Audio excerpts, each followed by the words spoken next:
আচ্ছা, আমরা এখন চারটি দিকের নাম শিখব। কি শিখব? এই দিকটার নাম কোন দিক? এই অন্বেষা, এই দিকটার নাম হাত দিয়ে দেখাও সবাই। উত্তর, হাত দাও সবাই, হাত বাড়াও। এই দিকটার নাম দক্ষিণ, এই দিকটার নাম পূর্ব, এই দিকটার নাম পশ্চিম। এবারে তালে তালে বলো, উত্তর দক্ষিণ পূর্ব পশ্চিম, উত্তর দক্ষিণ পূর্ব পশ্চিম। পূর্ব দিকে কি উঠে? সূর্য উঠে। পশ্চিম দিকে কি হয়? আর উত্তর দিকে কি আছে? হিমালয় পাহাড় আছে।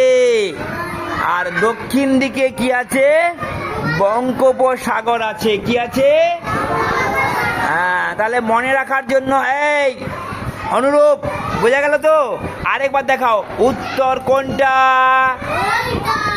দক্ষিণ কোনটা, পূর্ব কোনটা? অন্বেষা ভুল দেখিয়ে দিয়েছে। পূর্ব বলছি সূর্য যেদিকে ওঠে। বোঝা গেল?